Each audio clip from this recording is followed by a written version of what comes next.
செய்தியை பார்க்கிறோம். டெல்லியில் நடைபெறக்கூடிய சிபிஐ விசாரணைக்காக தனி விமானத்தில் தாவேக தலைவர் விஜய் டெல்லிக்கு புறப்பட்டு சென்றார்.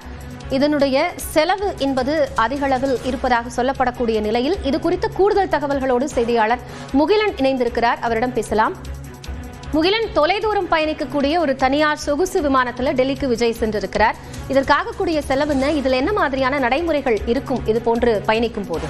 காயத்ரி, தாவேக தலைவர் விஜய் மேற்கொள்ளக்கூடிய பயணங்களில் முக்கியமாக கவனம் இருப்பது அவர் பயணிக்கக்கூடிய அந்த தனி விமானம். இந்த தனி விமானம் தொடர்பான தகவல்களை நாம் இன்று திரட்டினோம். இந்த விமானங்கள் சென்னையை தலைமையிடமாக கொண்டு இயங்கக்கூடிய ஃப்ளை எஸ்பிஎஸ் என்ற நிறுவனம் தான் இந்த விமானங்களை இயக்கி வருகிறது.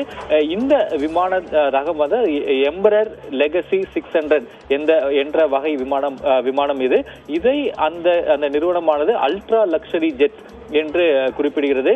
இது சுமார் 13 பேர் வரை அமரக்கூடிய ஒரு விமானம். சுமார் 5556 கிலோமீட்டர் வரை அதாவது எங்கும் நிறுத்தாமல் சுமார் 5000 கிலோமீட்டர் இந்த விமானம் பறக்கக்கூடிய திறன் வாய்ந்தது. சுமார் 41,000 அடி உயரத்தில் பறக்கக்கூடிய அந்த விமானம். அதனாலேயே இதை அல்ட்ரா லக்ஸரி ஜெட் என்று அவர்கள் குறிப்பிடுகிறார்கள். மிக முக்கியமாக இந்த வகை விமானங்களுக்கு அவர்கள் அதாவது வசூலிக்கக்கூடிய கட்டணம் என்ன என்று நிபுணர்களிடம் பலரிடம் நாம் பேசினோம்.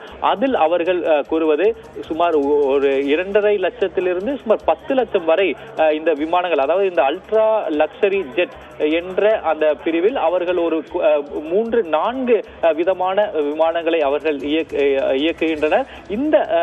இந்த வகை விமானங்களுக்கு சுமார் 2.5 10 லட்சம் வரை ஒரு மணி நேரத்திற்கு அவர்கள் கட்டணமாக வசூலிக்கின்றனர் என்று துறை வல்லுநர்கள் தெரிவிக்கின்றனர்.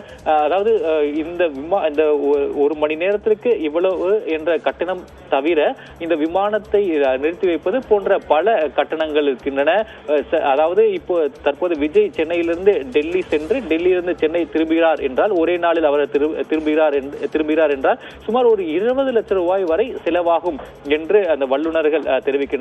இது சுமார் ஒரு 6 அடி இந்த விமானத்தின் வித் என்று கூறப்படுகிறது. இந்த விமானத்தில் ஏற்கனவே குறிப்பிட்ட போல சுமார் 13 பேர் வரை பயணிக்கலாம் என்று அந்த விமான நிறுவனமானது தெரிவித்திருக்கிறது. காயத்ரி,